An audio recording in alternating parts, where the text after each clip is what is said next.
নিজেরা বিভক্ত হলে আমরা জাতি হিসেবে ব্যর্থ হয়ে যাব বলছেন প্রধান উপদেষ্টা।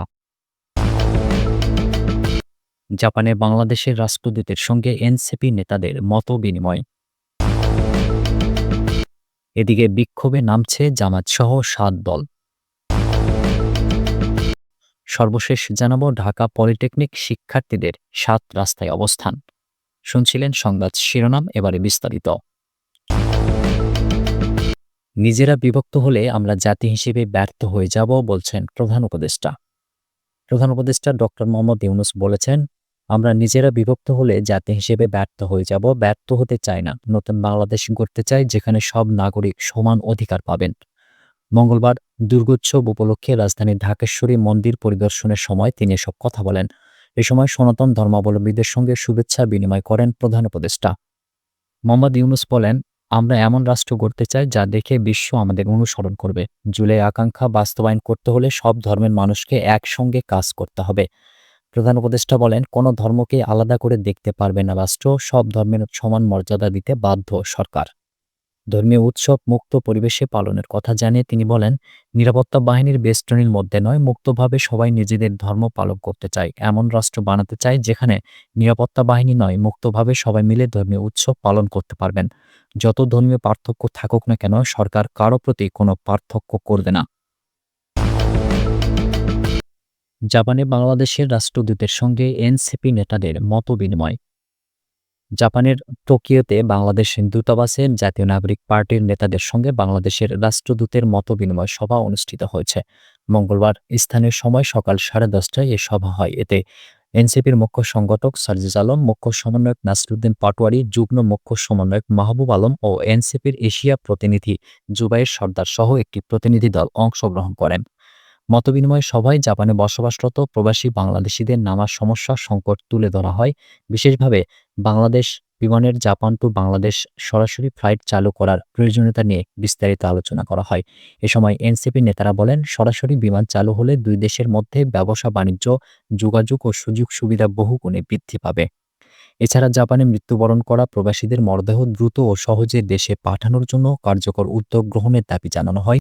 রাষ্ট্রদূত জানান, এই প্রক্রিয়া ইতিমধ্যেই শুরু করা হয়েছে এবং তা আরও সহজতর করার প্রচেষ্টা অব্যাহত রয়েছে। শিক্ষার্থী ও কর্মসংস্থান প্রসঙ্গে আলোচনায় উঠে আসে কিভাবে বাংলাদেশ থেকে আরও বেশি শিক্ষার্থী ও দক্ষ জনশক্তি জাপানে আনা যায়, সেই সম্ভাবনা ও করণীয় বিষয়গুলো। একই সঙ্গে বাংলাদেশে বিদেশি বিনিয়োগ বৃদ্ধির উপায় এবং জাপানে বাংলাদেশিদের ব্যবসায়িক কার্যক্রম সহজ করার বিষয়েও বিস্তারিত আলোচনা করা হয়। আলোচনা শেষে প্রতিনিধিদল বাংলাদেশ দূতাবাসের বিভিন্ন কার্যক্রম ঘুরে দেখেন। বিক্ষোভে নামছে জামায়াতসহ ৭ দল। আসন্ন জাতীয় নির্বাচনকে সামনে রেখে নির্বাচনী প্রক্রিয়ার স্বচ্ছতা ও ন্যায্য সুযোগ নিশ্চিত করার দাবিতে মাঠে নামছে ৭টি রাজনৈতিক দল। তারা যুগপৎ কর্মসূচির মাধ্যমে ভোট ও নির্বাচন সংক্রান্ত বৈষম্য দূরীকরণ, জুলাই সনদ বাস্তবায়ন এবং সরকারের উপর চাপ সৃষ্টি করার উদ্যোগ নিচ্ছে। প্রাথমিক ৩ দিনের বিক্ষোভ ১৮ সেপ্টেম্বর থেকে শুরু হবে। এরপর পর্যায়ক্রমে নতুন কর্মসূচি ঘোষণা করা হবে। জামায়াতে ইসলামী, ইসলামী আন্দোলন, খেলাফত মজলিস ও বাংলাদেশ খেলাফত মজলিস প্রথমে পৃথক সংবাদ সম্মেলনের মাধ্যমে তাদের কর্মসূচি ঘোষণা করেছে। এরপর নেজামে ইসলাম পার্টি, জাতীয় গণতান্ত্রিক পার্টি এবং বাংলাদেশ খেলাফত আন্দোলনও এই যুগপৎ কর্মসূচিতে যুক্ত হয়েছে। দলগুলোর এই কর্মসূচির মূল লক্ষ্য জুলাই সনদের বাস্তবায়ন, জাতীয় নির্বাচনে লেভেল প্লেইং ফিল্ড নিশ্চিত করা এবং ভোটের সংখ্যানুপাতিক প্রতিনিধিত্ব পদ্ধতি চালু করার জন্য সরকারের উপর চাপ সৃষ্টি করা। এছাড়া বিগত সরকারের জুলুম, দুর্নীতি ও গণহত্যার বিচারের বাস্তবায়ন নিশ্চিত করতে এবং স্বৈরাচার ও জাতীয় পার্টির কার্যক্রম সীমিত করার বিষয়গুলো তাদের দাবিতে অন্তর্ভুক্ত। জামায়াতের নায়েবে আমির সৈয়দ আবদুল্লাহ মোহাম্মদ তাহের বলেন, প্রতিটি কর্মসূচি জনগণের দাবির সাথে সম্পৃক্ত। ঐক্যবদ্ধ হয়ে আমরা সরকারের কাছে কার্যকর প্রতিশ্রুতি চাইছি। ঢাকা পলিটেকনিক শিক্ষার্থীদের ৭ রাস্তায় অবস্থান। ঢাকা পলিটেকনিক ইনস্টিটিউট শিক্ষার্থীরা ৬ দাবিতে ৭ রাস্তায় বিক্ষোভ করছেন। মঙ্গলবার ঢাকা পলিটেকনিক ইনস্টিটিউট কনফারেন্স রুমে এ সংবাদ সম্মেলন করেন তারা। পরে ৭ রাস্তা মোড়ে অবস্থান নিয়ে বিক্ষোভ কর্মসূচি করেন শিক্ষার্থীরা।